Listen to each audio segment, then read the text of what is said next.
Good morning, good afternoon, or whatever time zone you may be in. I'm Michelle. And I'm Jackson. And today we have a very special broadcast. That's right. Today we're skewing off the channel. We're completely redoing how television works. That is correct. We're gonna just switch around to random channels, see what happens, have some fun. Yes, like my co-anchor said, in this program we'll switch between random channels so you don't have to. So, with that said, let's let the roulette begin. You know me, the man, the myth, the legend, Donald J. Trump. You know, impeached twice, never done before by any other president. That's right, that's me, Donald J. Trump. And make sure you remember that, all right? How are the impeachments affecting you? Oh, the impeachments? Well, first of all, how do they even do impeachments? I'm a man, not a peach. That doesn't make any sense, okay? And second of all, they're not really affecting me, okay? It doesn't matter what you try to do, because I will always come back. Do you know what an impeachment is? Oh, of course, it's like Among Us. It's where they basically get a whole bunch of people to elect to get you off of like presidency, basically. How would you say your presidency's going? Presidency? Oh, it's beautiful, beautiful, beautiful. Polar bears. The majestic giants of the Arctic are now facing a dire situation as their icy realm continues to disappear. With climate change accelerating the melting of sea ice, these incredible predators find themselves in a race against time. The ice that once served as a platform for hunting seals, their primary prey, is dwindling, forcing polar bears to swim long distances in search of food.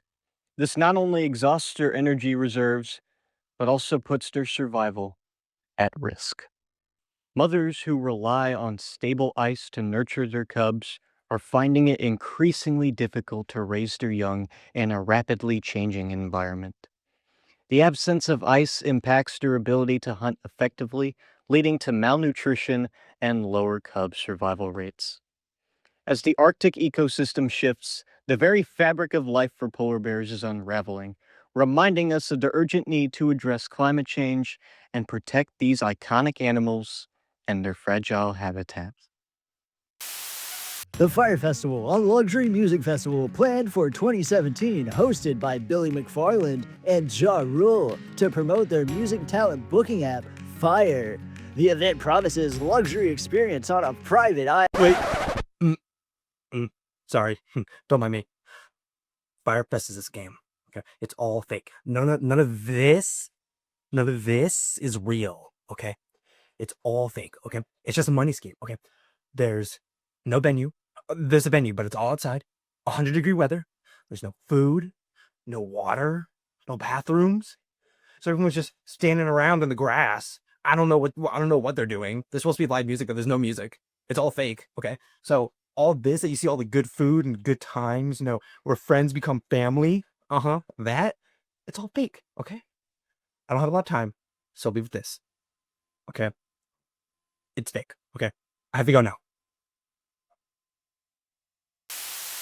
Brought to you by My Chemical Romance. It's the Black Parade and all your favorite songs. The Sharpest Lives. Welcome. Hi, my name is Michael Phelps, and I am an Olympic swimmer. I have 2 bronze, 3 silver, and 23 gold medals. Oh, let's see. I believe it was the Sydney 2000 games. And fun fact, I was only 15 when I joined a US team. Well, I'm retired from Olympic swimming, but now I run my charity that supports the mental health of children. Is that all? Okay, sweet.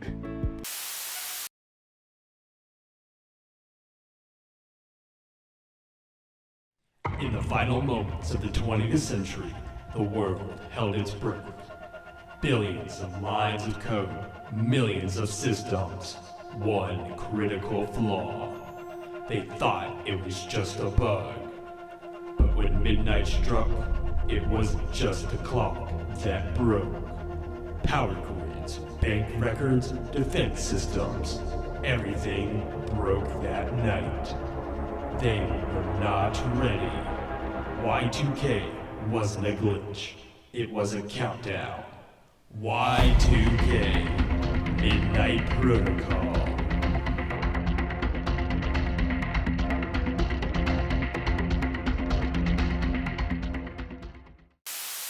Hey guys, welcome back to my TikTok. Today we're going to be interviewing a special guest, and we're going to bring him out right now. This is Boris Johnson, everyone. Boris Johnson, can I get a moment of your time, please? Yes. I just gotta ask a yes. couple of questions. I gotta guess. Okay. Okay. Now first question. What's your opinion on Brexit? On Brexit. Oh, a huge supporter of Brexit. Okay. I love Brexit. I think it's a great idea. Separating the UK from the EU. I think it's a great idea. Unfortunately, not everyone agreed with me. So. How do you feel about your impending exit of office? It's disheartening. I loved Britain and I loved my job, but if it's what the people and what my old co-workers wanted, then that's how it will be. And do you have anything to say to the set coworkers? The set co-workers, most of them were great people. I really respect their work, except for Steven. I hated Steven. Hated him with every fiber of my being. But everyone else, they're all good. Okay. Well, that has been me and Brexit. Boris. Boris Johnson. Yes, Boris. And I'll see you on my next one. Bye. What's up, guys? Welcome back to our YouTube channel. I'm Rochelle. This is Blaze. and we are going to be reacting to Kanye West interrupting Taylor Swift at the 2009 VMA Awards. Let's get it. Giving me a chance to win a VMA award.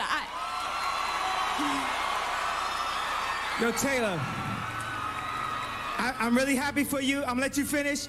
But Beyonce had one of the best videos of all time. One of the best. That is how bad. That is crazy. That is insane. Just calling someone out like, yeah, no, I'm so happy for you. But This result deserves the more. That. and then Beyonce was over there and she didn't even know what to do because she's just like, Yeah, she was just enjoying it. She was like, oh yeah, Taylor got it. Okay, cool. I don't even know how I'd feel. Like, honestly, I'd crash out. I guess, yeah. That's the only thing I can think of. No, literally, what else are you supposed to do? Like, there's really nothing you can do. You just... Okay, well, that was our reaction for today. Yep. Always remember to click that subscribe bucket. Always remember to click that subscribe button, like, comment, share, and everything above. All right. Tell us what you think in the comments down below. Deuces.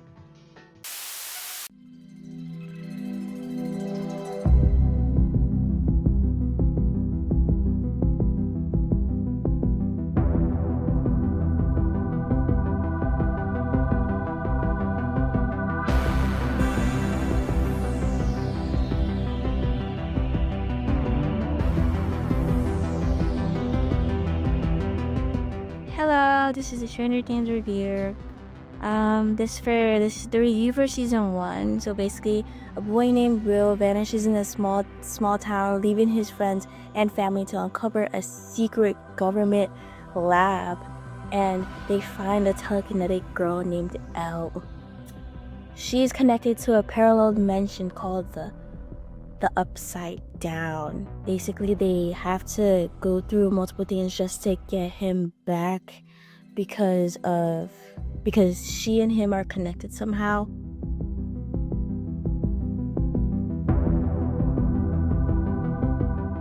For season 2, Will returns, but like he starts seeing things because he was stuck in the underground, the Upside Down for a little bit, so it affected him in some type of way.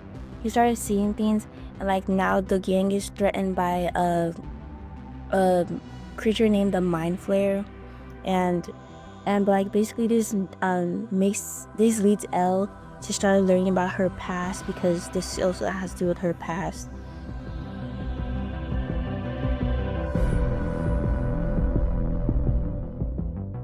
For season 3, the gang starts hanging out around this new mall, which is actually connected to a hidden underground Russian experiments. So like basically in the mall they do like underneath the mall there's like hidden Russian experiments about this exact same thing with a lab where the upside down is connected to.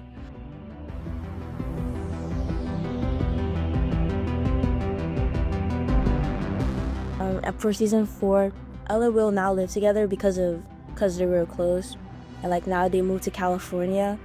Like they get reunited when the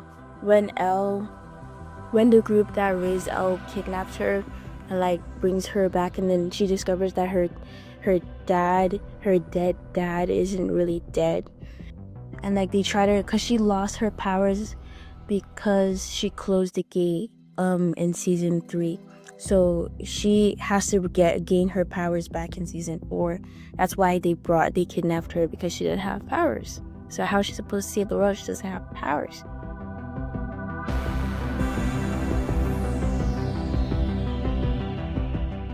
But like basically the overall pop culture importance is like basically after season 4, there was a new artist introduced, Kate Bush.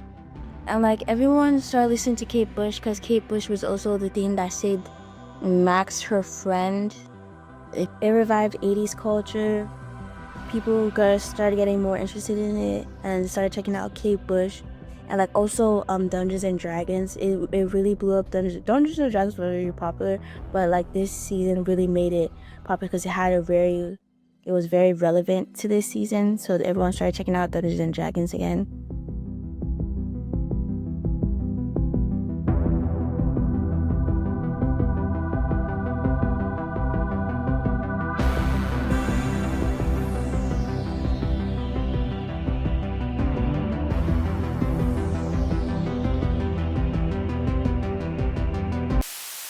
I am Joe Exotic, the king of Netflix, your Tiger King, the king of life. I know that, well, I can't say that here. Carol Baskin, she killed her husband. That's not a lie, folks. That's the fact of life. You hear me? Carol Baskin killed her husband. You hear me? Here, Carol Baskin killed her husband. If you need more proof, it's in the pudding. Her husband is gone.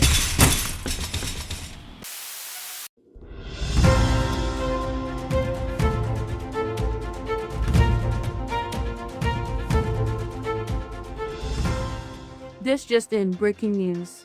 The Ever Given has gotten struck in the Suez Canal. Now reporting on the scene is our field guy, Hunter. This is Tom here. Not really supposed to be here. I'm kind of like on, paternity leave, but I'm really just vibing out here on vacation.